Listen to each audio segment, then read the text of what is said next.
I'm just going to start talking. Ignore that odd, please move this window away from the shared because there's not actually anything there. It's like this ghost and I can't get rid of it. So welcome everybody. I'm Vivian New. I am our chapter president and we're having a talk tonight with Krzysztof, also known as KK, and he's going to be giving us a tour of his amazing garden in San Jose. But before we get to the talk, there's a few things I want to share with you. So first of all, these talks take an entire team. It's not just me here as the host or Chris talking in the background.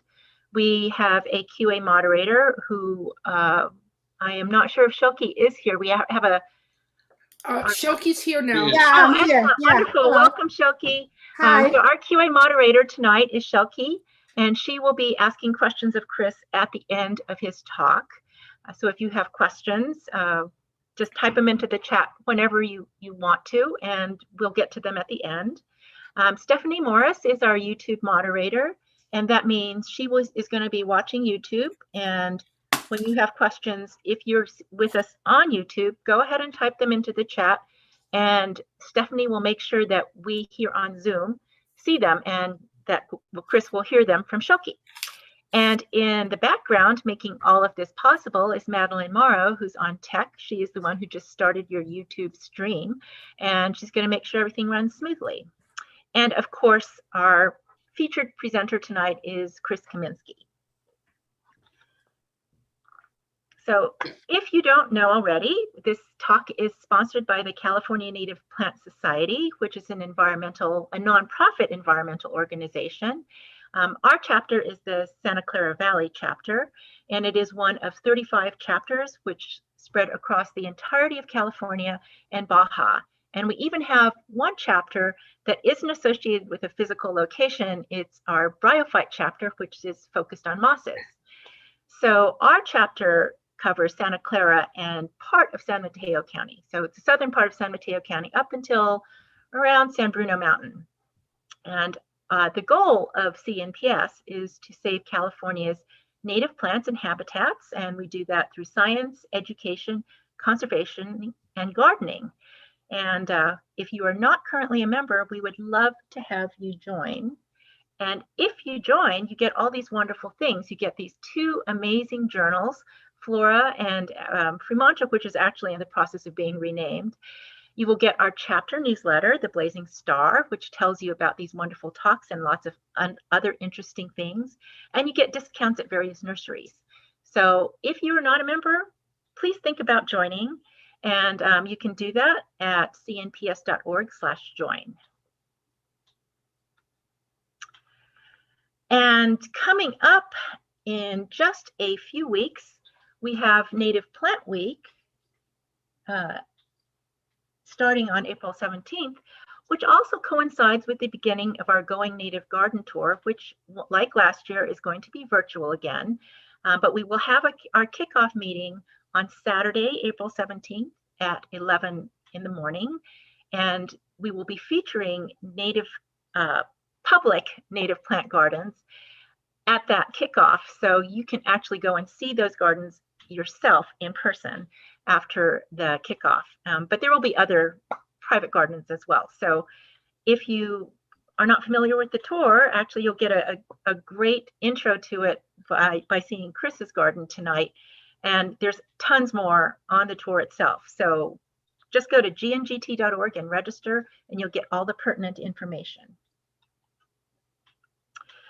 And in addition to the upcoming kickoff to our garden tour, we have a number of amazing talks coming up.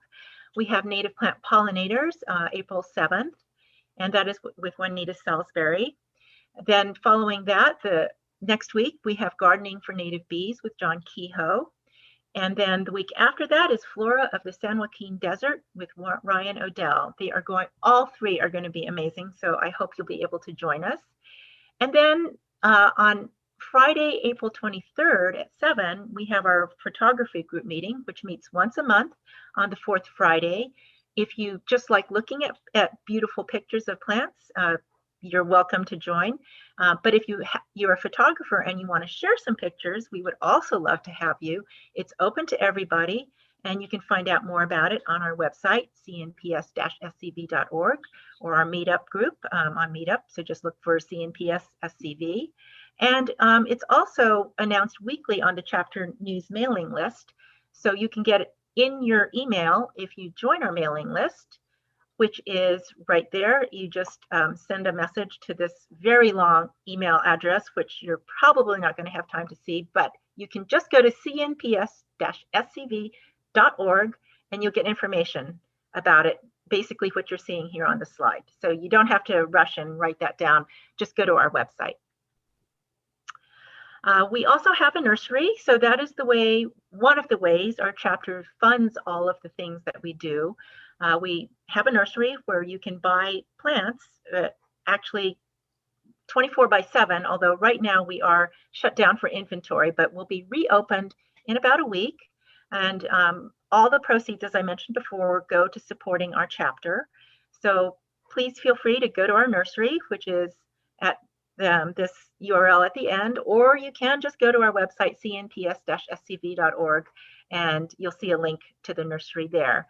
And in addition to plants, we also have the Going Native Garden Tour t-shirts, books, and those native plants grow here signs, as well as a number of other things. So it's a really great place to find the plants you want and other fun things, and support the chapter all at once.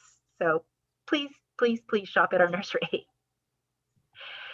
And if you're interested in helping us, we can always use more help. So you notice that slide at the beginning of how we have this team in the background. Well, if you're interested in being part of that team, we would love to have you.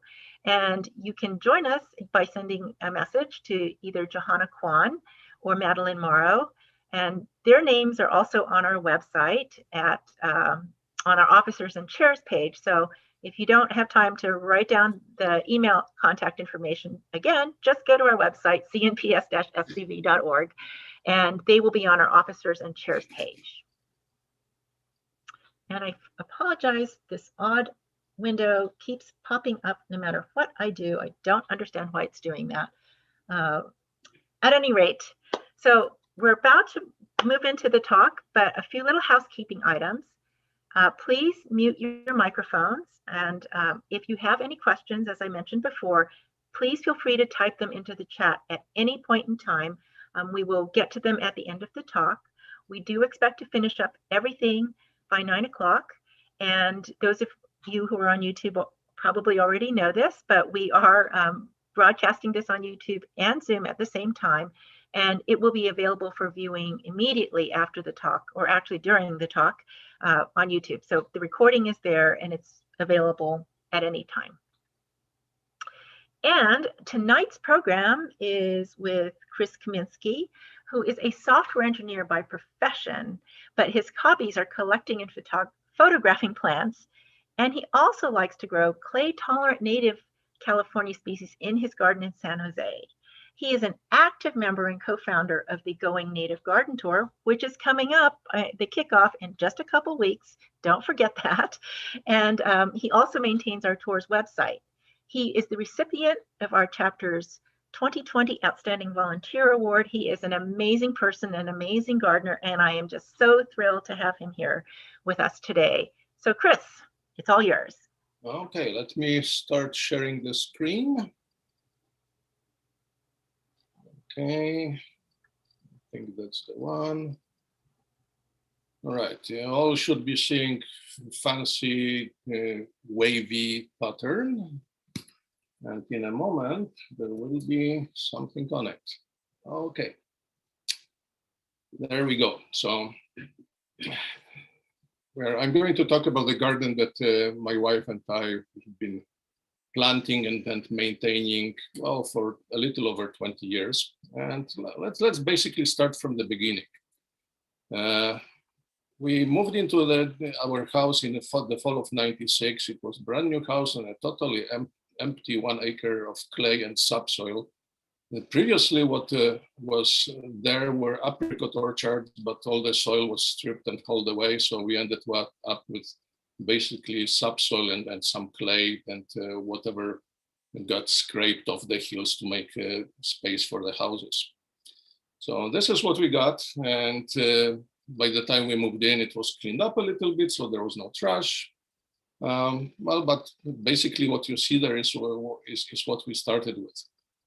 After 20-something years, this is more or less the same view almost from the same place as the previous photo was taken, a little bit closer to the house, because I couldn't really take a photo from the original location. Right now there are too many plants, so you can't see the house from the street. You can see the street from the house, and that's just fine.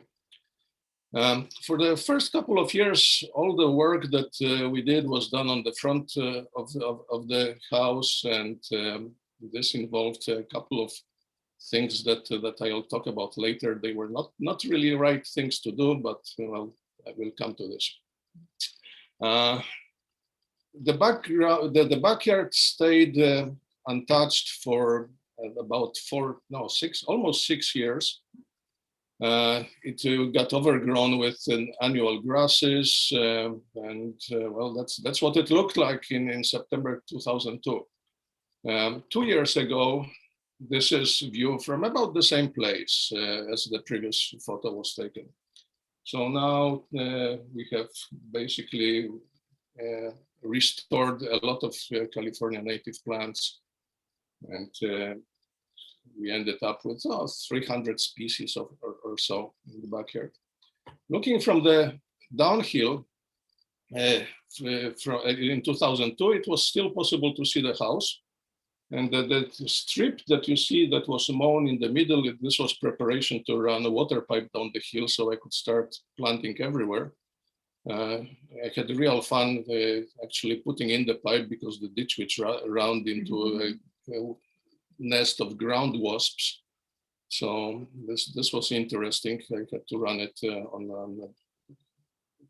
basically on automatic.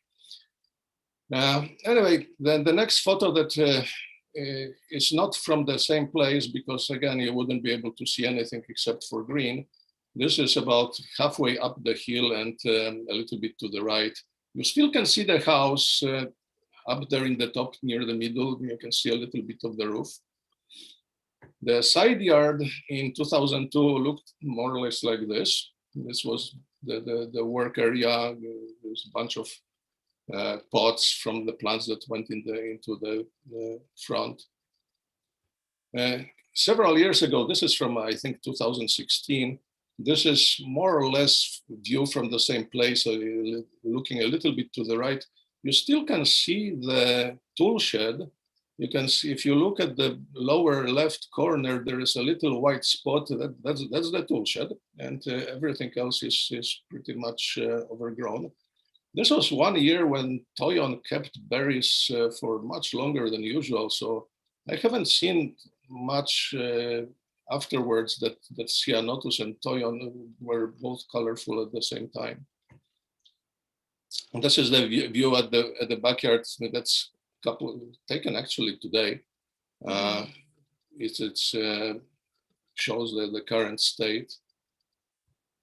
Another one, backyard in September 2002. This was the soil that we inherited.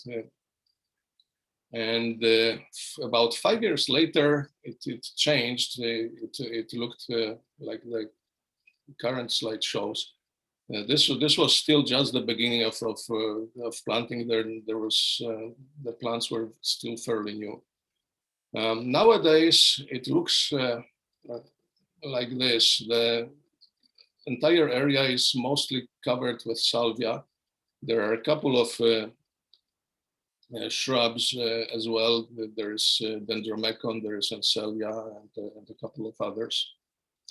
Okay, let me now talk a little bit about my clueless beginnings in the beginning. 1998, we moved from North Carolina. We had no clue how to garden in California. So one of the first things we did was to get a whole load, a truckload of mushroom compost and amend the soil. What else? Well, it turns out that Ceanothus will grow very well in compost. In fact, it grows very fast. I had the Carmel creeper grow to about 8 or 10 feet across within the first year, and then next year it died. So this was a bad idea. But eventually, all those amendments got incorporated to the soil, and I don't see any more problems with the nutrition being too much. This first picture that is shown here, there are very few native plants in there. You can't even see them. The resolution is low because my camera at this time was a little 640 by 480, so it doesn't show up in the blow up very well. But there were a couple of natives. A little bit later this year, in December, we had a couple of days of weather when the temperature dipped into 20s, and everything that I planted that was from Mediterranean climate croaked, and you can see a lot of dead things. There is one California native here. This is Lavatera surgentiflora, as it was called at the time. Now it is Malva surgentiflora. This one survived the temperature of about 25 degrees, and 9 months later, it looked like nothing ever happened. So this was the clue to start planting more California natives. Don't worry with exotics. Do something that can survive the weather that we have here. All right, so we were working on our front yard and on our backyard a little bit later. In 2003, our garden was supposed to go on the Going Native Garden tour. And about 2 months before the tour was supposed to happen, this is the same Malva surgentiflora. It looks like an elephant sat on it. What actually happened was gophers. Gophers love this particular plant, and they will eat roots, and they will basically destroy it if they can. So we needed also to start picking plants that are a little bit less attractive to gophers.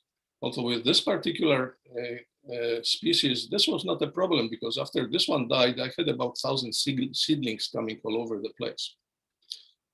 All right, so let's go further with my approach to landscaping.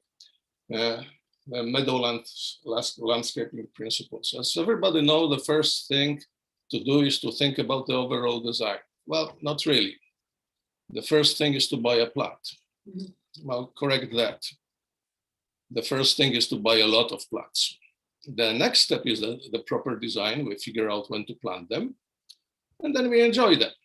This works for a couple of years, and eventually they get too big and start to encroaching on the pathways and on other plants.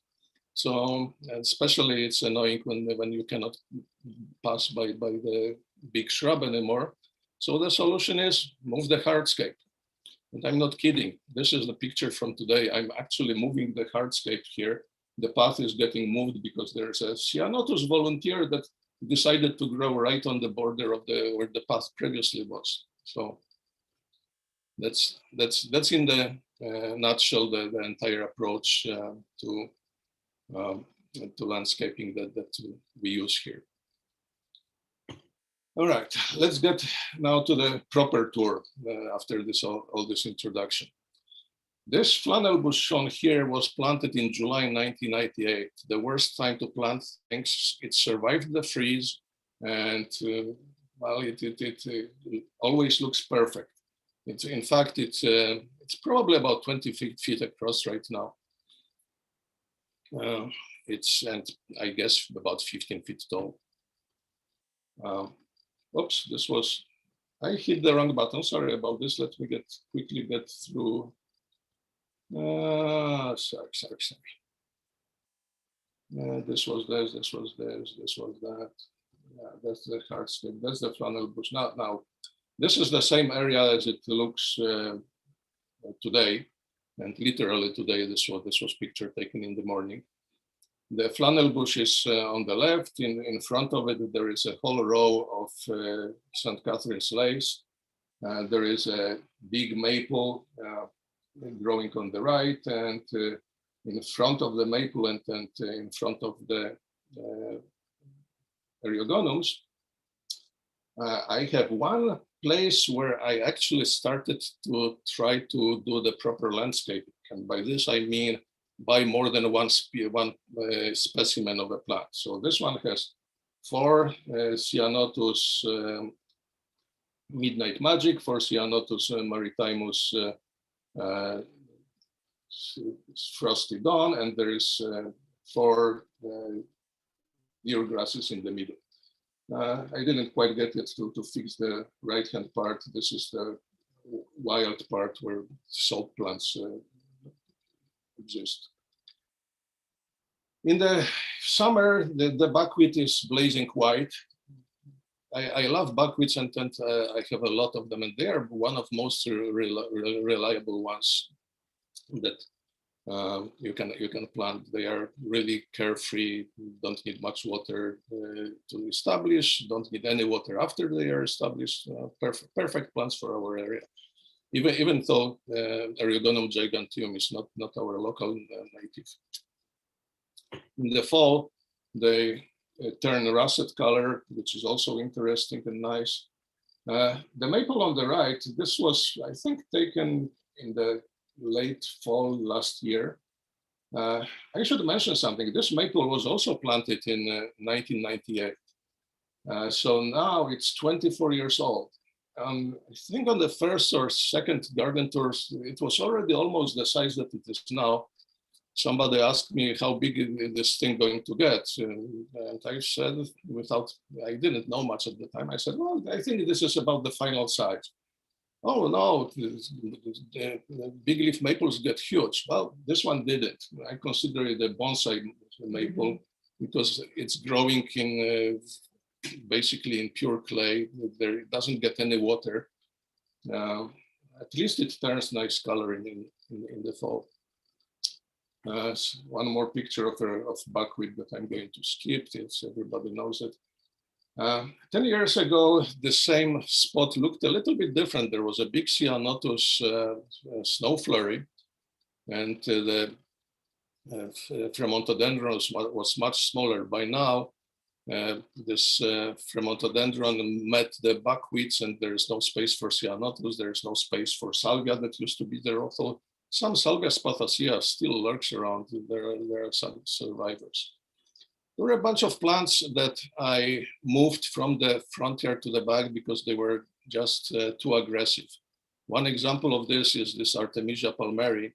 This is a picture from 2006, and basically this is the plant that will run if you let it. And after all those amendments with compost, well, it liked it, and it moved across the yard. The other one that travels is Malacotamnus palmeri, Lucianus. This is the plant that you can barely see on the left-hand side, the dark leaves. I planted it on one side of the backyard, and it traveled actually about 20 feet to the other side and leaving small plants behind. Finally, I took it completely out and again planted one in the back. This is again this big leaf maple. It just shows that we can have very nice fall colors in California, even though people don't know that many California plants will turn color. We don't need to go to Vermont to see yellow. However, as nice as the yellow fall color looks on the big leaf maple, I much prefer the couple of days in the spring when this maple starts leafing out and putting its flowers. This is a close-up of the flower, and it looks really precious. And one more close-up of the leaves that are really outstanding. This period lasts very short time, probably about a week, and then they become normal leaves, and it becomes pretty much regular maple. But at this point, it's colorful. It's really super attractive. All right, this is back to the. If you are on the tour, this would be the view from the greeter desk. I'm sorry, I seem to be repeating a little bit, but 2 months before the tour, the Ceanothus are in bloom. So this is again the Ceanothus maritimus. Oh boy, this is not midnight magic that I said. This is I forget. It's the currently most popular Ceanothus maritimus, and it escapes me. Oh well, a month or two after the tour, this area is covered with Clarkias, and I just love Clarkias. In fact, Clarkia unguiculata, which is seen here, it becomes really a weed, and I can't really get rid of it because it's everywhere. On the other hand, it's also mutates a lot. It produces various colors. It produces some mutants like the one in the middle that has very dense clusters of flowers. I've seen this happen twice or maybe 3 times in the backyard. It's fairly rare, and the seed from those specimens, they don't come true. So unfortunately, those are just chance mutants. Some more Clarkias. The one on the lower left, that's a super rare one. That's Brewer's Clarkia. Anis annuals headed for sale several years ago. I haven't seen it in the trade ever again. Unfortunately, it didn't survive in my garden. On the right-hand side, in the upper part, there is Clarkia botta that is mixed with poppies, and this is one of my favorite mixtures for wildflowers. They both flower at the same time, and well, you can see what they look like. There's some more Clarkia botta. This is actually from the backyard, not from the front yard. Well, anyway, let's look to the right of the gritter's desk. This is the area that has been naturalized with Torres melic. I received one plant of Melica torreyana, well, I don't even remember, 15 years ago, maybe planted in this area. And now this entire frontier is colonized by it. Very nice plant, looks well the year around. Behind it, there are some shade-loving plants, but Melica torreyana seems to be doing pretty well in partial shade. This place here gets a little bit of sun all year, but mostly in the evening. Now, the next one is a quick guess. How many people would know what this is? Well, I'm not going to ask. This is the flower of Ribis viburnifolium, the current from the islands. The plant itself looks like this, and this is also a close-up. The flowers are tiny and small, but if you look at them closely, I like them. Now let's look a little bit more about what things were growing in our front yard. And this is not necessarily everything taken this year. Those are various Ceanothuses that used to live in the front yard. I must say that Ceanothuses, for me, most of them live to the standard thinking that the lifespan of Ceanothus is under 15 years or so, and I have only one that lived longer than this. But as long as they are alive, they always provide excellent display of coloring in the beginning of the year, in the spring. And the one that is seen on the left, that's Ceanothus verrucosus. It's the first blooming Ceanothus. It frequently bloomed for me in the beginning of January. The one on the right is Ceanothus oliganthus, variety called Pozo Rocket. This is the size that it achieved after about 4 years, and then it stopped. So it's an ideal plant for a fast screen. Ceanothus here, this is Ceanothus arboreus, Cliff Schmidt.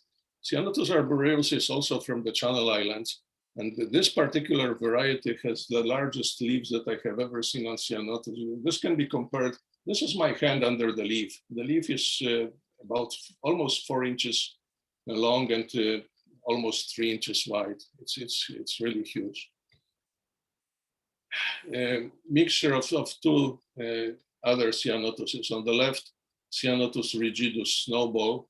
On the right, Ceanothus maritimus. I think this is Dr. Laser's dark blue.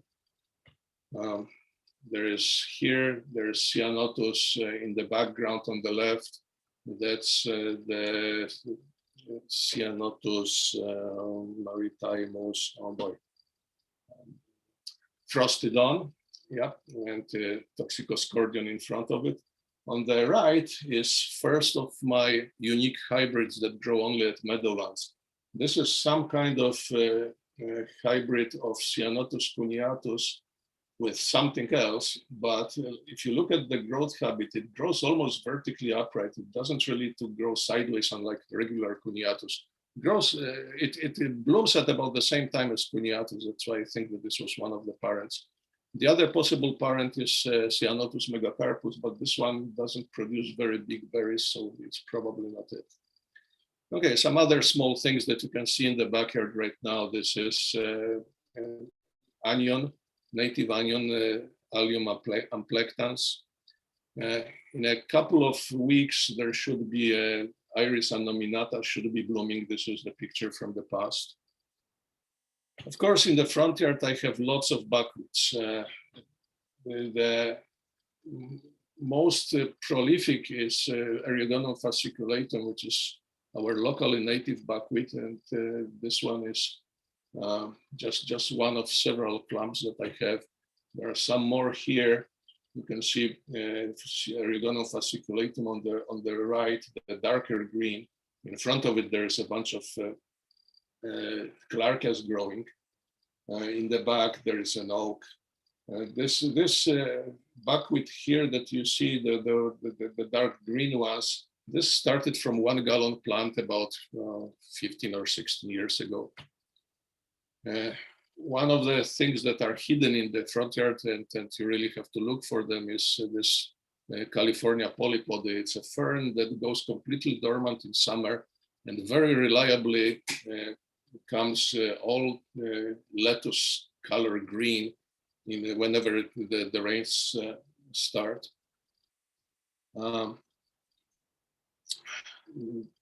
I should also mention that this spreads. It's fairly slow. It's a couple inches a year, but it seems that this one has reliably spread from 1 gallon to about 4 square feet. Now, another thing that I love in my front yard is the mixture of Clarkias and salt plants. There was only one year, a couple years ago, when they both seem to have been blooming at the same time, and this picture shows the state of affairs at that point. This was evening, Clarkias still open, salt plants already open, and getting and bumblebees getting there and making a lot of noise. Now, from this patch of salt plant, I harvested quite a lot of seeds. And after letting them sit in the bucket through the summer, at the end of summer, after cleaning it all up, I ended up with about a quart of seeds, and this all went into the backyard. Now, the next picture is once in a lifetime picture here in San Jose. This was February 28th, 2015. We had about 2 inches of snow. And this happened after a fairly warm spring. So as you can see, the salt plant sticking up in front has been grown quite a lot already. There is also a bunch of Clarkias in the back. And suddenly there was this one day, 2 inches of snow and hail overnight.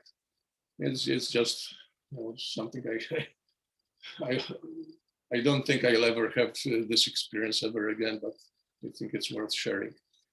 Some other things that you can see in the front yard. Rare Dudleya from, I think it's also from the Channel Islands, Dudleya traskiae. This one is extremely happy in my front yard. This started as 2 plants, and now you can see how many of them are there. There's a whole row, and there's plenty of seedlings volunteering all over the place. All right, this is more or less I think everything that I have what's interesting in the front yard right now, or sometimes in the past. The other side of the driveway, this is the current look. What I have here is a huge salvia leucophila. This is this big mound in the middle, and there is on the left, there is Ribis viburnifolium. This place is where I used to have an exotic plant. It was acacia. Acacia died last year. So finally, I could repurpose this area for native plants. I wanted something fast growing, and actually I opted here for something that is 50% native. This is Cheiranthophremontia, the mix of Mexican Cheiranthodendron with our California Fremontia. Very fast growing. This plant has been in the ground for about a year and 2 months now, and is probably about 8 feet tall by now. The final slide from the other end of the driveway is the creeping snowberry. It loves this place. It gets full shade most of the year until late in the evening, and it looks like it is just what it wants. All right, let's go back to the other side of the front yard. This is the mixture of Ribis and, I'm sorry, this is my phone done. Okay, whoever it was. Can you put it on mute, please? Okay, so back to the picture that we are seeing. This is Ribis sanguineum glutinosum and Ribis aureum gold-flowered currant. They typically flower at almost the same time, so it produces a really nice view once you pass the garden gate and look at from the side yard. They are both very happy in this place. They also get shaded roots, and they get plenty of sun once they peek over the fence. All right, let's turn around. This is the current view of the backyard, of the east side of the backyard, I should say. What we see here is on the right-hand side is big Dumbelia speciosa bocarosa, I think. No, sorry, this one is firecracker. No, it doesn't matter. They are both super vigorous. This one was planted from 1 gallon back in 2003 or so. And by now it's a big area. It covers big area, about 10 feet by maybe 6. And it's taking over other plants. We'll see them in a moment. Let's just walk through the garden a little bit towards the backyard. On the left, there is Rus ovata. I never remember whether it's lemonade berry or sugar bush, and I'm not going to remember. Rus ovata is easy to me to remember. The common names are not. Can't do it. There are actually 2 of those. There's one very close on the left, and there's a bigger one a little bit further in the back. That's the one. Still the first one. Now we are getting under the big one in the back. Walk a little bit further by the and see the salvia leucophila. If we turn around towards the backyard, on the left, there is Fremontodendron cantailor. In front, salvia. This is a hybrid salvia starlight. I believe it's a hybrid salvia apiana, and I used to remember that. Well, I know that salvia apiana is one of the parents. The other, I think, was leucophila, or maybe not. Never mind. I will look it up sometime. All right, turning around, how this started. This was the side yard back in 2003. There was saltbush in front, salvia leucophila in the back, a couple of Ceanothuses. Well, you still could see everything there. Right now, from the same place, all you see is greenery. another snapshot from years ago. This is Salvia brandigii on the right. At the time when it was getting a lot of sun, it was really nice and vigorous. A little bit later, Ceanothus thersiflorus that you can see here in the upper center left has grown too big, and there is another thersiflorus that you cannot see here, Ray Hartman. They both grew really big and they shaded out the salvia, but it's still surviving. On the other hand, the Ceanothus thersiflorus turned out that in this particular part of the backyard, all the wind that is coming from the south is channeled into this area. So this Ceanothus got broken several years ago, and the Ray Hartman got broken early this year. The current look of the Ray Hartman is really pitiful. Two branches are dead. One is still a little bit alive. I tried to save it after it was broken, but it's a goner. I have to get rid of it. Okay, this one was there. Oh, when Ceanothus Ray Hartman was in full bloom, it was really attractive. But I need to find something else that is more wind resistant, and maybe just plant some low things in there. Not bother. As I mentioned, Gambelia's the Gambelia firecracker is a very aggressive plant, and here you can see it's fighting with Ribes viburnifolium. Ribes viburnifolium is clearly visible in the middle and a little bit on the right, but the snapdragon bush is already encroaching. You can see the red flowers towards the right. One day I will have to get rid of one of them. Well, probably the Ribes viburnifolium will go. I really like this Gambelia.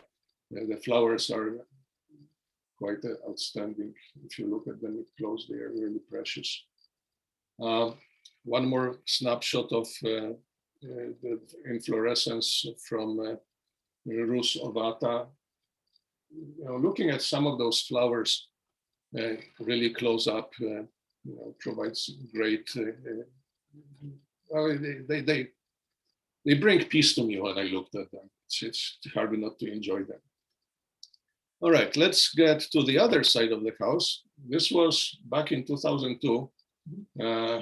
Basically nothing there yet. A couple years later, it's overgrown with gold currant. This is in the fall, Ribes aureum in full fruit. Kind of edible. I don't particularly like the taste. I planted one Caesarencium, blue-eyed grass. From this one, I have it spread all over the place. The real prize shrub in this part of the garden is Ceanothus maritimus popcorn. This is a picture of it. This is from 2 years ago, when it was in full bloom, sometime in the middle of March or so. But this plant started blooming on January 27 of that year. You can see it's starting to put up some flowers, and finished blooming after half of April. There's still one flower left over there. You can see it in the kind of upper right quadrant. There's this white spot. That's the last flower on the Ceanothus. To the right, bee plant, Scrofularia californica. Several times I noticed checker spots coming and laying eggs on that bush. The plant wasn't really happy. It was getting too much shade, so I'm replacing it with something else. I'm going to plant them somewhere in the backyard where they will get more sun. One of the replacements for the Scrofularia turned out to be the Aristolochia, the pipe vine, with the lovely flowers that show up before any leaves are visible. All right, let's go to the back of the house. What you see here in front is one single Salvia bisbix. And that there is in the back on the left, it's Fremont's mallow, a very vigorous and very aggressive plant that is taking over the area slowly. In the middle, there is manzanita, which I don't fully remember what it is, and there is also an apricot tree. This salvia that grows near the apricot tree stays green year-round because the apricot needs some water. So it does get regular watering. The watering is far enough from the salvia root ball that it doesn't kill it. Salvia bis doesn't really like summer water, but turns out that if it's watered the drip line, it's going to stay green. Okay, the next slide is my best Ceanothus that we have grown here at Meadowlands.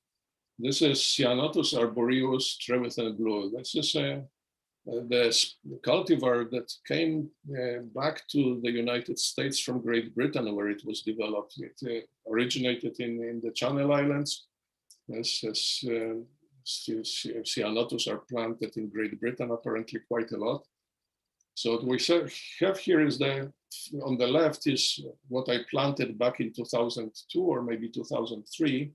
On the right is the same thing about 2 years later. Then another 5 years later, it's getting bigger. And this is what it is now. So it has overgrown the space, but it's such a wonderful plant that I'm keeping it. Actually, there's more than just one plant in here. There is the main mother plant that is growing in the planter. What you see, the shoot that you can see on the left, kind of growing horizontally, is actually growing almost horizontally. It's a seedling that's right next to the edge of the planter. It's slightly different genetic makeup, so it doesn't bloom at the same time as the main Ceanothus. In front of it, there is probably 5 or 6 seedlings that I forgot to transplant to elsewhere, and then they were too big to transplant them, so I let them grow. This area in front of the Ceanothus used to be about 12 or 15 feet wide. There was a playhouse there for my son. The playhouse is now gone. The path by the Ceanothus is about 2 feet wide, and that's it. So one day I'll be taking all this shrubbery out and to see what happens then. And now one more fallback to 2015. This is this snowstorm that we had there. You probably cannot see in here, but this was in February, in the end of February. This Ceanothus was already blooming. This was very early that year. This is the picture that actually shows that, yes, there were flowers on it. This year, this is not even the state that it is now. We have now March 31st. I don't have as many flowers on it as I had then a month earlier. So the weather this year was so weird with little rain, and everything is slightly delayed. Once this Ceanothus starts dropping the flower petals, this is not snow. This is all spent flowers from the Ceanothus. Actually, those flowers can be used as a soap, and one of our colleagues grabbed, I think, about a gallon or so of this, and actually used it for washing his hands, and says it works. So, okay, favorite salvia, Moses sage. This is in the backyard. This is the state as of sometime in the fall. Basically, it looks dead. This is, however, probably the most drought-tolerant of all the salvias. About a week after the rain start, it all turns green, and basically all those brown leaves revive and look perfectly happy. The brown flowers behind this is Eriodonum arborescens. That's probably the best buckwheat to grow for really low maintenance. It grows in a perfectly hemispherical shape and can grow maybe about 4 feet tall, 5 feet across. It is very well behaved. I have many pictures of it. I love this plant and I have a lot of it. It also seeds itself all over the place. Okay, I think we've seen this salvia already once again, just not from this side, so sorry about that. Okay, state of the backyard back in 2009. I had Encelia californica in full sun. It was perfectly happy. Then it got overgrown by Salvia bisbris and it stopped being happy. This is the current state of the situation. There is still a little bit of Encelia left in the middle, this little lighter green blob, that's it. And there is a couple of seedlings on the left. The taller shrub is Dendromecon rigida, our locally native bush poppy. The mother plant is on the right. The one on the left is a volunteer. What we have here is those two plants in a couple of weeks. This is what they are going to look like when they are all in full bloom. And in this picture here, Salvia bisbris is also in full bloom. So this makes for a really stunning contrast. All right, some memories of Ceanothus. This is my favorite dark star Ceanothus that we used to grow for 12 years, 2002, 2014. There was the lifespan of 12 years, died for absolutely no reason that I can tell. Not sure why. On the right-hand side behind, this is the Fremont mallow. On the left-hand side, it's desert olive Forestiera pubescens. Now this shrub is gone and the mallows are colonizing the area with great vigor and speed. Another of favorite Ceanothuses, that's Ceanothus maritimus. I think this was Dr. Laser's dark blue. In the back, you can see encroaching salvia on it. This is another place where plants fight with each other for survival. In this location, I had also another species Ceanothus, just plain Ceanothus maritimus. This is the one that you can see here being overgrown by salvia. By now, salvia took over the first one. The second one is still surviving, but the first one is pretty much gone. Some of the manzanitas in the backyard. This is on the left, the manzanita that I can't remember the name. I think it might be Dr. Hurd, but I'm not 100% sure. On the right, Pajaro manzanita. I think this is the sentinel variety. And same sentinel variety with also blooming Rus integrifolia on the left. Since I have so much, I have a lot of rock used in the landscaping. I used it to make raised beds, and they are also easy to move in if necessary. If I need to, I can reshape the planting bed and allow plants to have more space. This provides great environment for some of the Dudleyas. This is again Dudleya traskiae. The mother plant is on the upper left, but you can also see a couple of seedlings sandwiched under the rock in the middle. There is another one growing at the bottom. On the right-hand side, there is Dudleya edulis, supposedly edible. I never tried it. All right, let's go to the backyard again. This is another blast from the past, 2005 or so.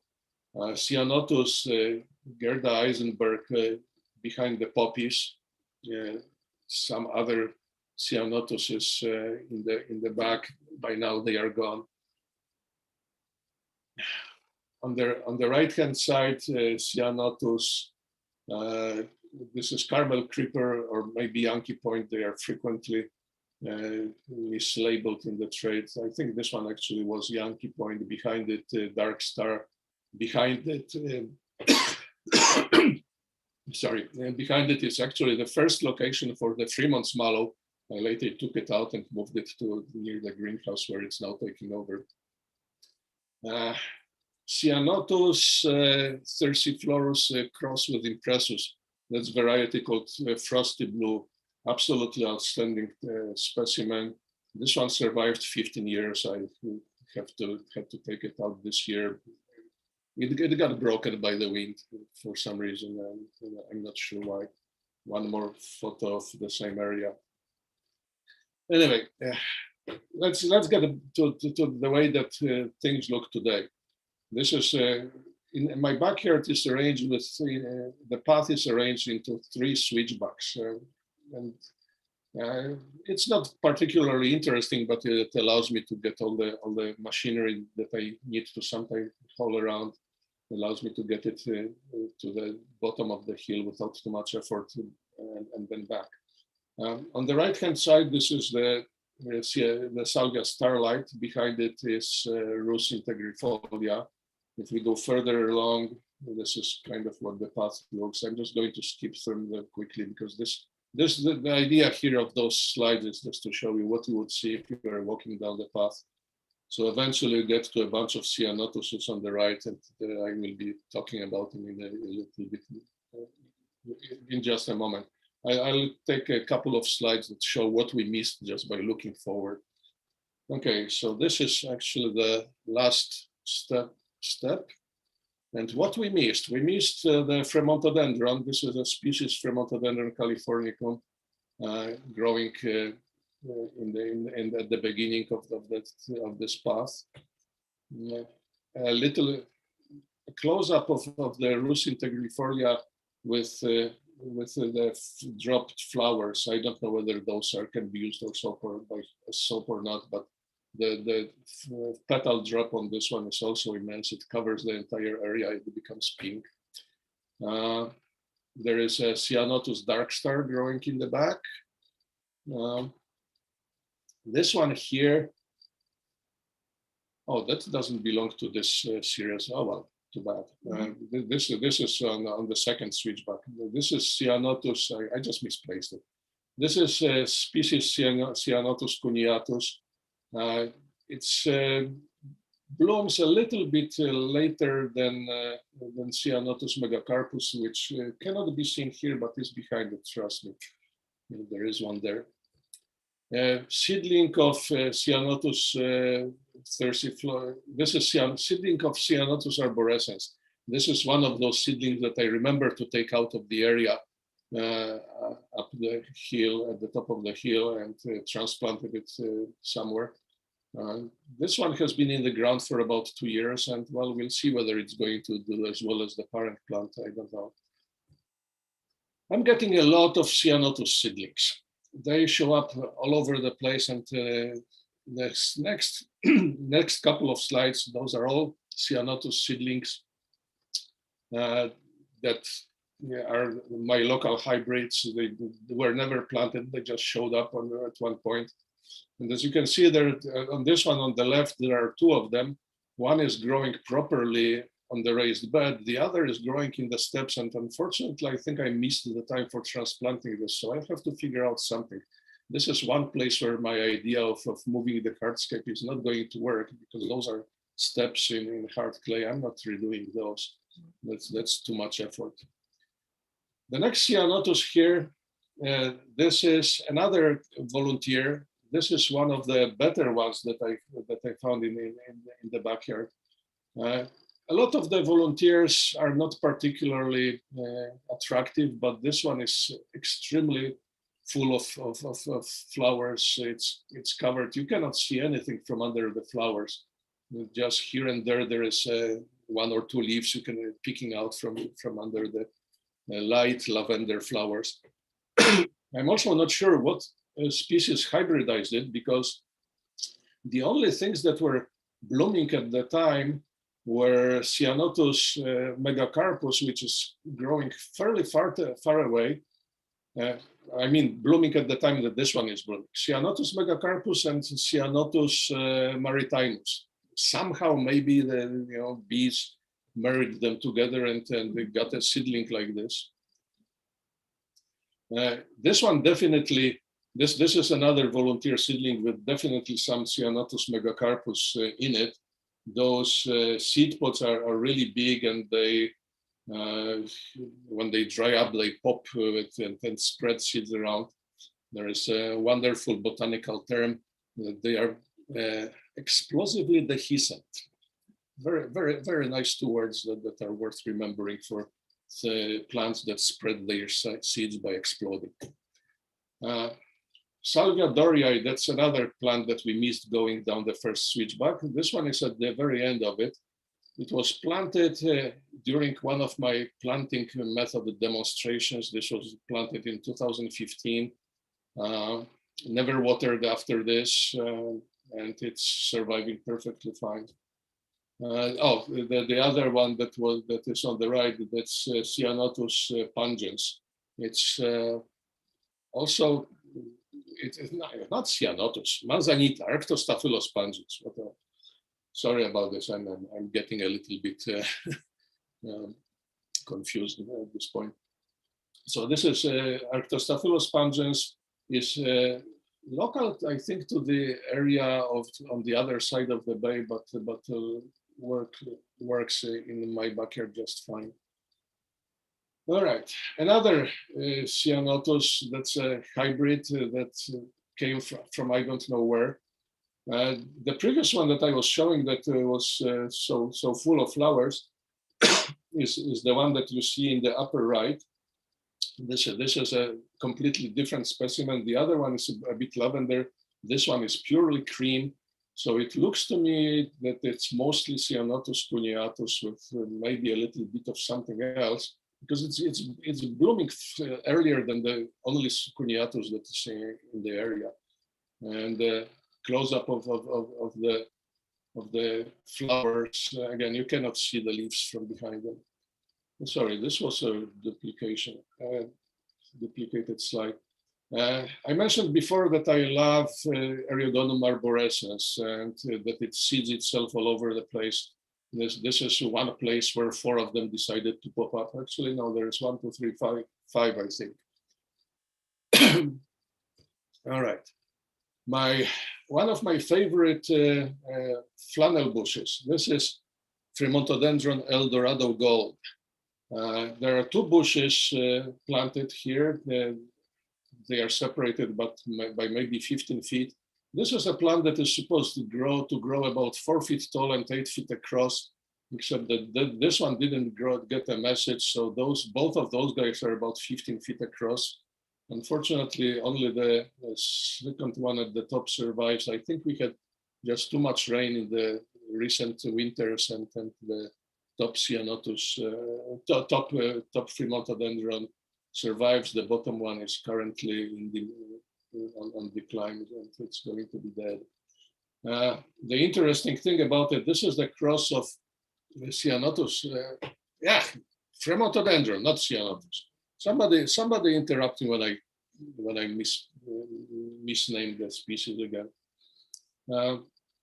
So this is Fremontodendron mix of Fremontodendron decumbens and and Kentilor, which is itself a mix of Mexicanum and Californicum. But occasionally on those 2 bushes, I would see flower that is purely like taken out of Fremontodendron decumbens. All right, we are halfway down the slope, and let's see, and only half an hour left. So let's hurry up. Let me. No, wrong. Okay, but we go the slope. One thing that I'm showing here is something that was hidden behind in the original picture, behind the buckwheat on the left, in the upper left corner. Behind it is our local variety of Eriogonum fasciculatum that grows about, well, as you can see on this one, it's about 8 inches tall, and that's it. This is lower growing than any of the varieties that I have seen in the trade, lower than Theodore Payne, lower than, well, there are 2 others that currently escape my mind. Okay, let's go further. We are going down the hill, speeding up. The shrub, what looks like a big shrub in the center, this is the mole oak, the Quercus chrysolepis. I think it's mole oak. I may be misremembering, but I definitely know it's chrysolepis. On the left, some volunteer Ceanothus as usual. On the right-hand side, volunteer valley oak. We'll see what happens to it. Turning around shows more volunteer Ceanothus growing behind that were skipped while running downhill. Looking a little bit up shows the Prunus ilicifolia variety Leonii. It's been growing on the slope since 2005, I think, and it reached the size in about 6 years and stopped growing. So it's happy, so it doesn't matter. Depending on time of year, a couple of months earlier, looking back at the second switchback, you would see a bunch of white blooming Ceanothuses. All of you see here are volunteers. I haven't planted a single one of them. This one is actually planted. This was Ceanothus impressus variety called Celestial Blue. All right, here are the two actually planted white flowered Ceanothuses, the only two that apart from Snow Flurry and Popcorn that I have ever planted. On the left-hand side, Ceanothus megacarpus.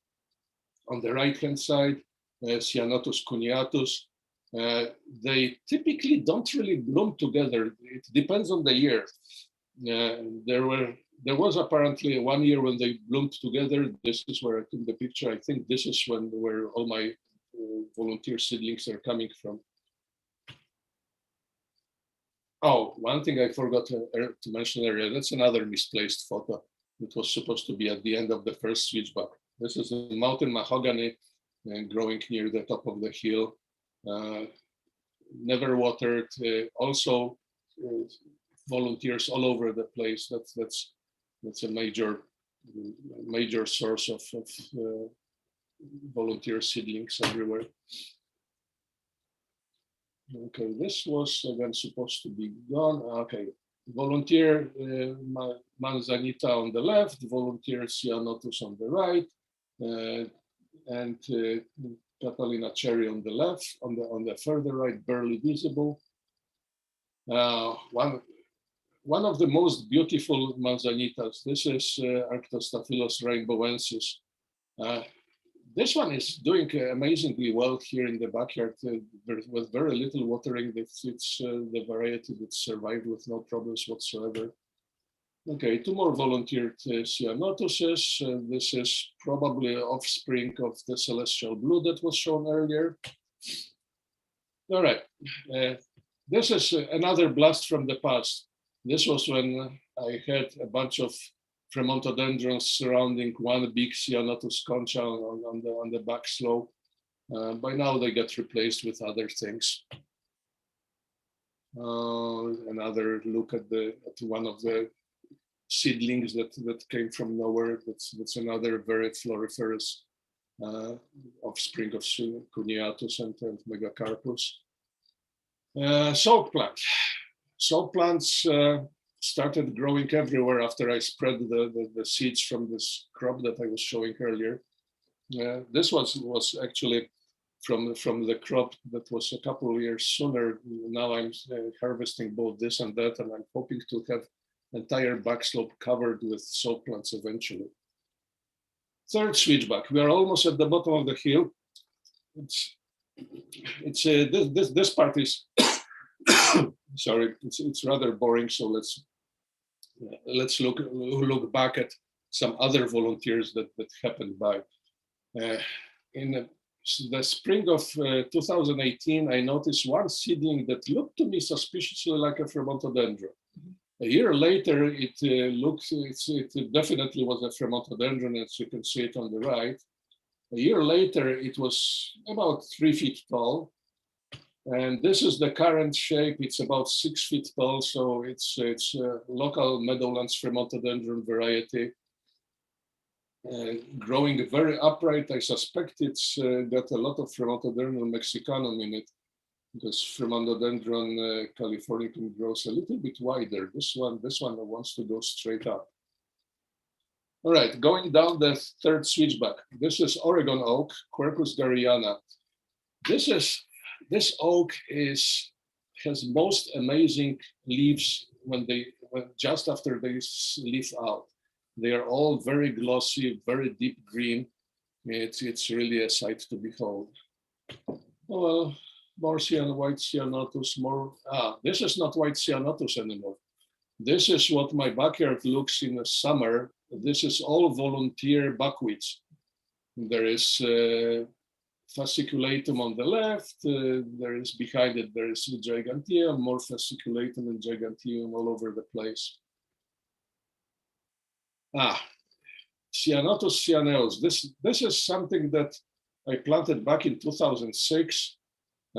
It's the most amazing blue color of all Ceanothuses, maybe with the exception of Kurt Zadnik, which I don't have, which is almost as pretty as this one. It also has very interesting inflorescence. They look much different compared to most Ceanothuses. They look a little bit like upright candles. If you look at the close-up, the color is very deep purple, and that's with nice contrast from yellow stamens, I think. Okay, so that was Ceanothus ceaneus and more white Ceanothuses. Let me skip through them. There I see one more white flowering Ceanothus that I forgot about. This is on the left, Ceanothus ferricii. That's our really rare endemic from Santa Clara County. I planted it probably about 5 years ago. This is a picture from maybe 2 years ago or so. On the right-hand side, Arctostaphylos obispoensis manzanita. It's just opposite on the other side of the path. All right. This is the most surprising volunteer that I have ever seen. This area was overgrown by coyote bushes, and after I started clearing them out to make more space for planting, I found out that there was a Ceanothus growing that was a little bit disfigured and leaning.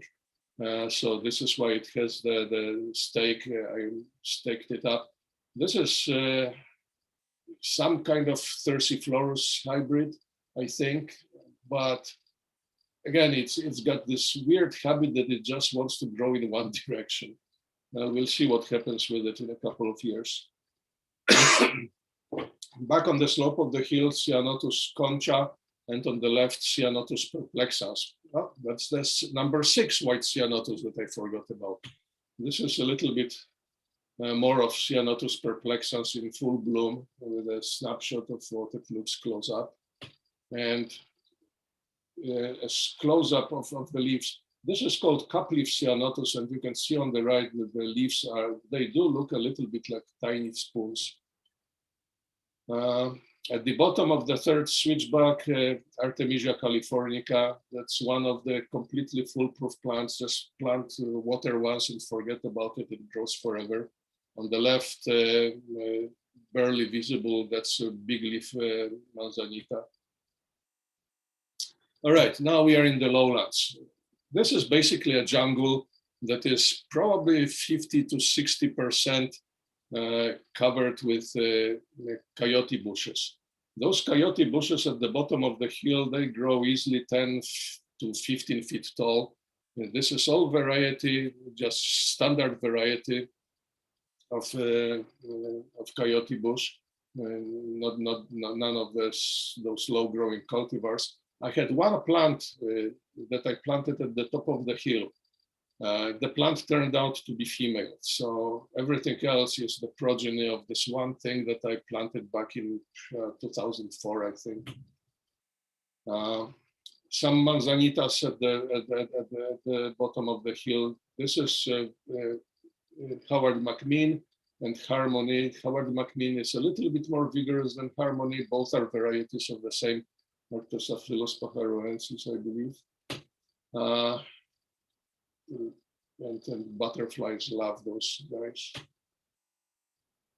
Ceanothus megacarpus, that's another one I planted just because it's never too few Ceanothuses in the backyard.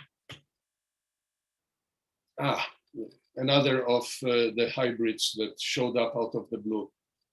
This is very early blooming purplish variety of Ceanothus from the subgenus Cerastes. I think it's got some Ceanothus purpureus in it, and I don't know what else. I had Ceanothus purpureus that was low growing, and this one has similar character to it, but it grows very fast and grows in a vase shape, upright, and has a lot of flowers on it. It's also loved by bees. Bees cover this plant. You can hear the buzz from a distance. As I said, it's a jungle down there. This used to be a path until about a year ago, and now it's being invaded by California rose, which was, you can see the California rose growing a little bit in the back, and it's spreading all over the place. On the left-hand side, there is a big Rogers red grape. On the right, there is a little bit scene of buckeye. One of the few paths in the jungle. On the right-hand side, the dark conifer that's McNabb cypress. To the left of it, there is a mother cherry plant. Sorry, this was a bit too fast. That's the Prunus ilicifolia, not Leonia, just regular Prunus ilicifolia. On the far left, one of the big coyote bushes that I mentioned earlier. Now, this is the source of hundreds of Prunus seedlings that pop all over the backyard. Birds eat them, coyotes eat them too. I think there are some coyotes occasionally in the backyard, I can tell, because they leave traces of their visit. And they do eat those cherries. Ceanothus concha, somewhere in the back. This one is chamise. That's one of the plants that burn really well, but I have only two of them and they are far away from the house, so hopefully not a big fire risk. About 10 years ago, I spread a bunch of buckeyes, and that's the result. This is about 5 different buckeyes fighting for survival. We'll see which one of them will actually survive. The tree in the back, that's poplar Fremont. I will talk about it in a little bit moment. You can find interesting things in the jungle. For example, this honeysuckle, that's our locally native Lonicera hispidula. Leather oak. This leather oak was planted in 2007. This is a picture from last year. This is super slow growing, but quite attractive. And for somebody with a small yard, I think it's a perfect plant if you want to have an oak. There's another manzanita, that's Howard McMean. On the right-hand side, that's another of my volunteers.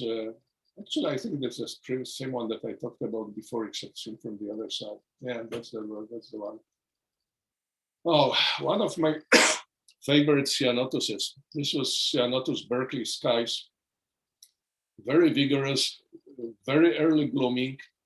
This may be actually one of the parents of the one that was shown in the previous slide, because it's got similar leaves and similar flower color, except a little lighter.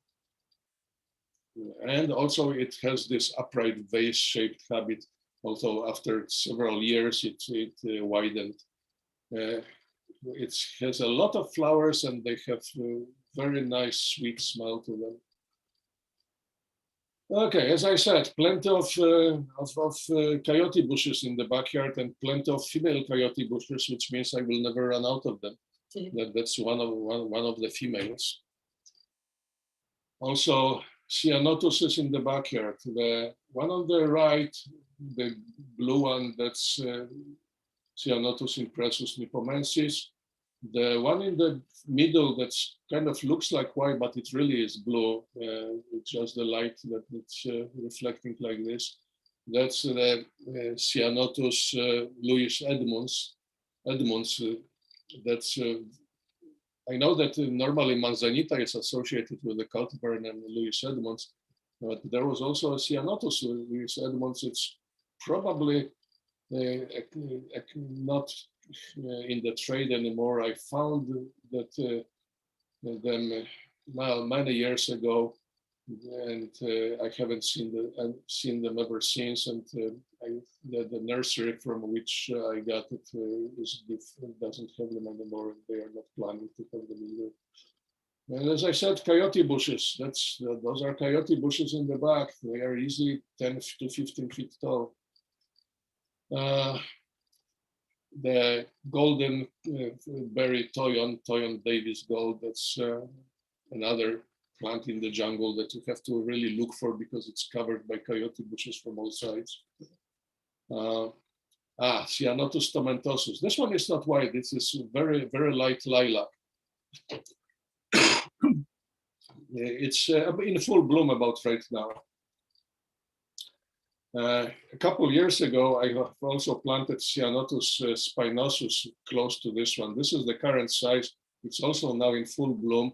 This is the tallest of all the Ceanothuses. It's taller than the arboreals that I have up at the top of the hill. This one is easily 15 feet tall, if not more. And it's very floriferous, white flowers. That's number 8. Yeah, I guess I was really forgetful about how many of them I have. Behind this Ceanothus, I had the Mexican variety of Fremontodendron. Fremontodendron mexicanum, this is the one that I mentioned that wants to grow upright mostly. And you can see the Ceanothus spinosus here. This was several years ago.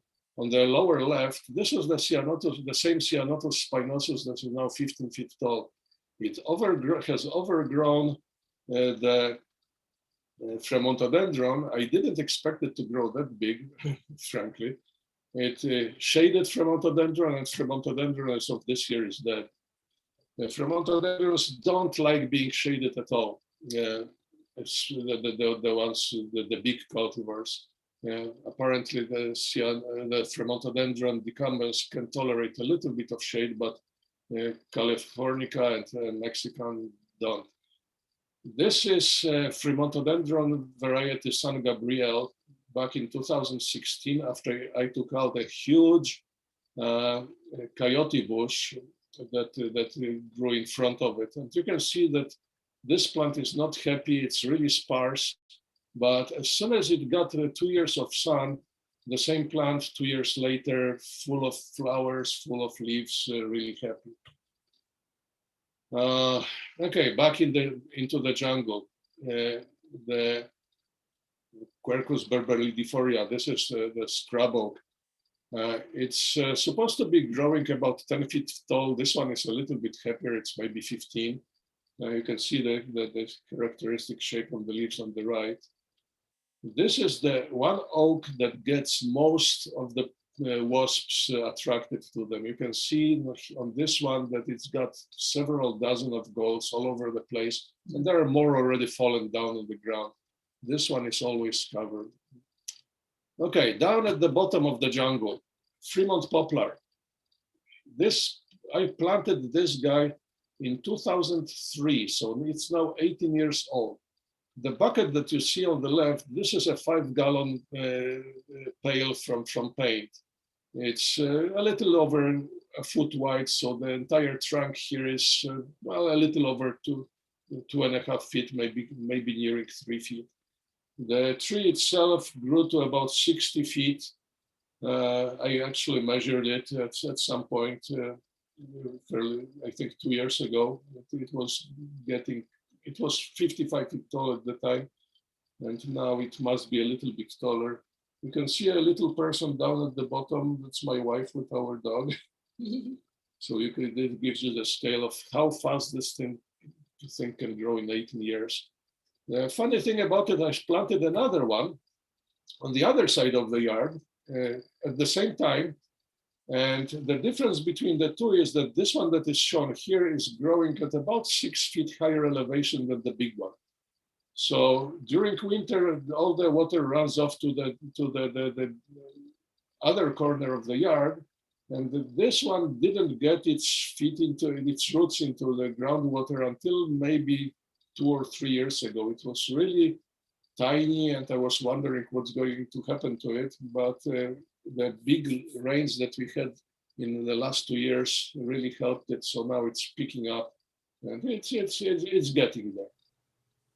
Hey, Chris, this is Vivian. I just wanted to let you know it's 8:55 and we have a ton of questions. So just a warning on the time check here.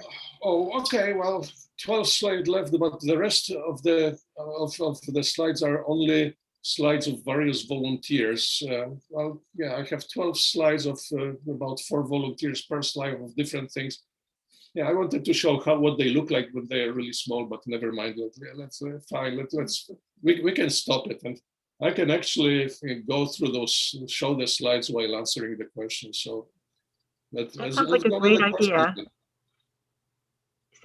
So do you want to just let the slides keep going, and Stephanie, or I mean, sorry, Shelky can ask you some of the questions if you don't mind? Sure. Wonderful, thank you. Hi, KK. Thank you so much for the amazing presentation. I'm so impressed. I really want to go take a look at your garden and check out all these wonderful plants. Okay, so here are some of the questions. The first one, do you water the maple, the big leaf maple? No, I don't. I don't water anything after they are established. So this maple is dwarfed by withholding water from it. I know that I'm mistreating it, but even despite that, it still gets a very nice color in the fall, and the spring leaf out is something that needs to be seen, really. So no water of anything. Okay, the second question, have any of your neighbors decided to focus on growing natives in their yards? No, actually not really. I had, I think, 2 people in the neighborhood who were interested, and they did plant natives, but number of people visited, and well, not many of them followed this example. Now, I understand that my yard is not very well designed, as explained in the beginning. So it's not something that is attractive to people who are used to standard landscapes. But it was always considered to be this collector's garden. Yes, I have this addiction. I see a plant that I don't have, I'll buy it first before even checking whether it's in the right conditions. And some of them survive, some of them don't, and then I just don't buy them again. Okay, the next question. How did you find out about growing California natives when you moved to the area? Books. And I was looking for various plants and for nurseries. I think Yerba Buena Nursery was the first one that I discovered online. And this is where the first plantings came from. And once the big freeze of '98 hit, and I saw that everything native survived and everything else was 80% dead, well, it was a no-brainer after that. Stephanie, do you want to ask the questions from YouTube? Hi, Stephanie. Sure, I can do some of that. Okay, go ahead. Let's see. We've had a lot of interest in growing native grasses and what you do to maintain some of your plants, particularly the grasses, the Ceanothus, buckwheats, and salvia, like pruning. Okay. My basic approach is I try not to prune anything. Basically, the plant knows what it wants to do, so I am going to let it. Grasses are cut to the ground in the fall. That's the only thing that I do to them, and not always. Generally, I think I do it every 2 years or so. A lot of grasses, Torreis melic, for example, this is the grass that looks fine, even if you don't cut it down, and the old leaves, all the leaves on these old stalks, they don't look particularly bad, even if the green is coming up from the bottom. And by the end of spring, it's all going to look the same anyway. Deer grass is something that I cut to about 6 inches tall every 2 or 3 years. But this year I didn't bother, and it looks fine. Buckwheat, the only thing that happens on buckwheat that's a big chore is having to take the spent inflorescences off.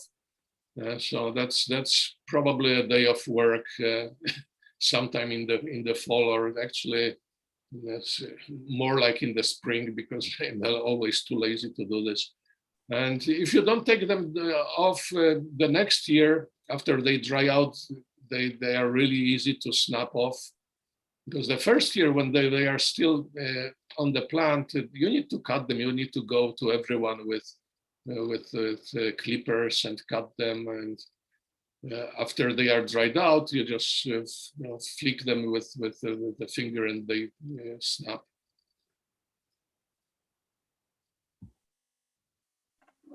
We had another question that was, did you ever monitor the number and diversity of various wildlife, including birds, rodents, lizards, etc., at the beginning of the plantings and now? No, actually, I don't really monitor the wildlife. I stopped sharing because it's probably time to finish it. Let me just quit my presentation there because it was at the end anyway. Okay, this one. Okay, now I'm back on YouTube. I'm not on YouTube. I can see the questions now too. So wildlife, I notice them, but I don't take the census. So animals that I have seen, several different varieties of lizards. We've seen alligator lizards, but mostly I see it's fence lizards all over the place. I don't remember seeing any newts. I do remember king snake. I do remember a rattlesnake. Probably one got eaten by the other.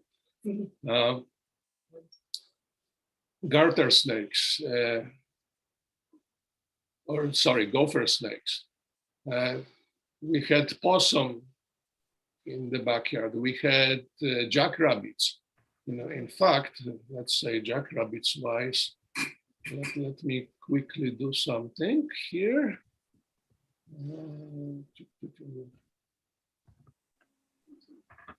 Okay, well, while I'm talking about it, I know that coyotes visited the backyard because they leave droppings behind them. I know we had a deer in the backyard because they destroyed a couple of Ceanothuses by rubbing against them.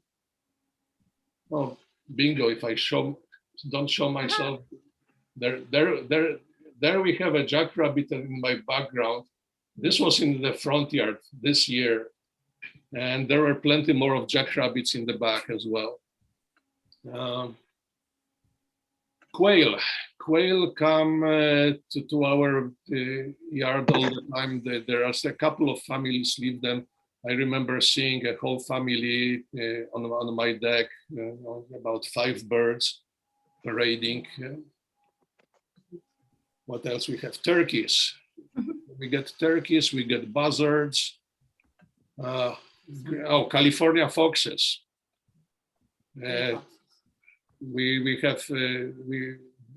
There is a family of foxes living either in my backyard or somewhere nearby, because I remember one evening noticing there was a noise behind my office window. I opened the window and shone the light that there were 2 fox cubs that were fighting over an old glove that I left in the backyard. So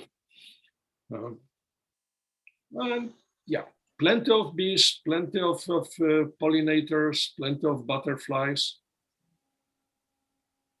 And That's I'm great. not a bird watcher, so I can't really tell what kind of birds are here. One question also was, which of the large Ceanothus are the fastest growing? Ceanothus oliganthus and Ceanothus arboreus. Those are the fastest for me. And Judy wanted to know if the Eldorado gold Fremontodendron is a hybrid of the rare pine hill species. Yes, it is. Ah. It is a hybrid of the pine hill, which is Fremontodendron decumbens, and the other parent is Fremontodendron Ken Taylor, which is a hybrid of Mexicanum and Californicum. Do you have an aerial view of your garden? Only on Google Maps. I don't have anything better. Maybe one day I need to buy a drone and actually have a drone tour. So no. Where do you find the variety of Ceanothus that you have? Are they all sourced from the Bay Area? Not all of the Bay Area. I made a trip to Las Pilitas nursery to bring all kind of stuff from South California. Another one to Theodore Payne. But you know, if it is within 1 day driving distance and it has something that I want, I will drive there and get it. And so I keep a list of nurseries that deal with various Ceanothuses and check their inventory now and then. This is a question from myself. How do you water all these plants? Do you hand water them all by yourself? How do you do it? How do I maintain them and water them? I don't water anything. I do water them for the first year, and this is hand watering.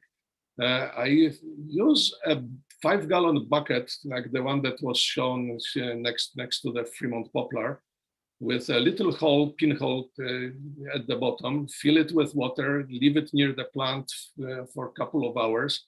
And this drains about 5 gallons of water into the general area. But this happens only for the first year. And then I just move over to the next area.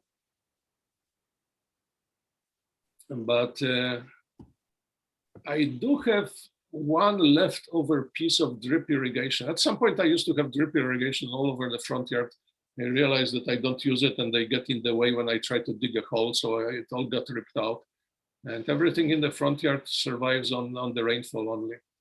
In the backyard, there is one piece of irrigation hose with drippers that I use it to move. I move it all the time to only water the new plantings. So that one is a little bit easier, doesn't require walking around with a big bucket.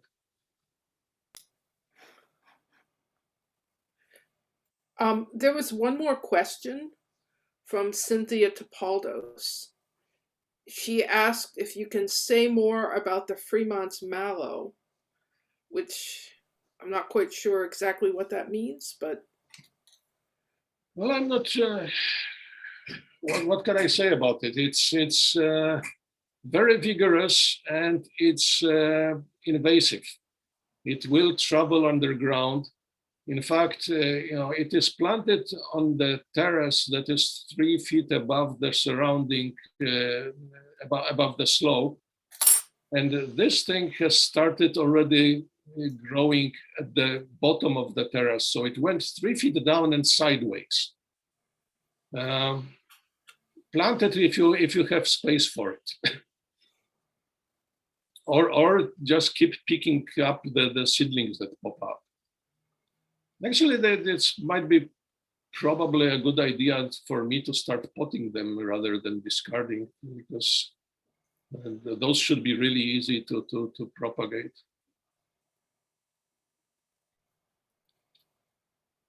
I think it's getting pretty late, and I really appreciate Cynthia also, I see you asked to talk about the plant labels. the plant labels that I use are from, okay, my brain is not working at this time anymore after talking for so long. It's a male. Are they Kincaid? Yeah, they are exactly. They are from Kincaid plant markers, and our chapter is actually authorized reseller for those markers, and I think we still have 700 of them somewhere in the shed. I was going to say I'm going to be adding them to the store, so they will show up shortly in our the nursery online store. And I use them with brother tape, TZE type, black on white or white on black. I haven't shown any plant and any labels really up close, but too late. I'll put a link in the chat as well as the YouTube chat too. That's the one. Perfect. And if anyone wants to save the chat from Zoom, there's a little ... down there by the chat, and if you click on the ... it'll let you save the chat out. So if anybody wants to keep all these nice links and things, you can do that. I see one question that I haven't fully answered. Maintenance of Ceanothus, salvia, and other tips.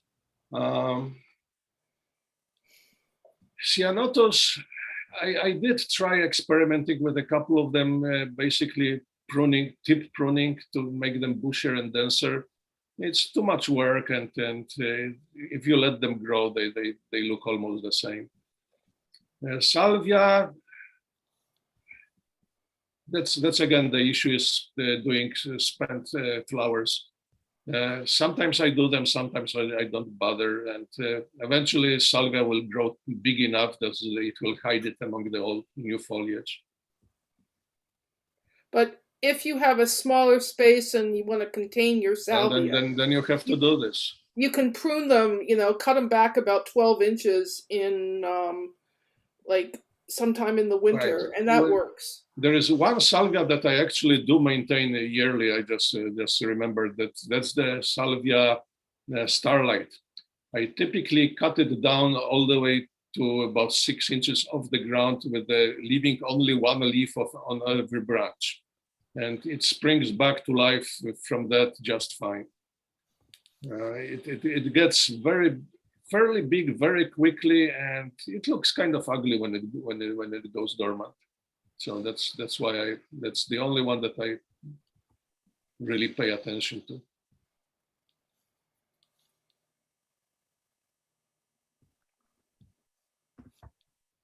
Oh yeah, the Ceanothus that I forgot about in front, that was Valley Violet. Okay.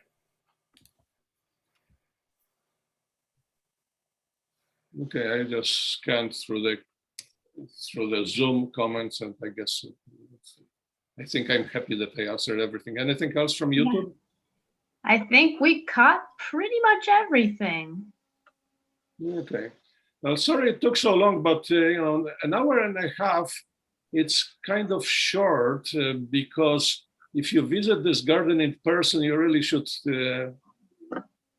spend at least this much. And I know that I've had people here on tours that took 2.5 hours to walk around and see everything.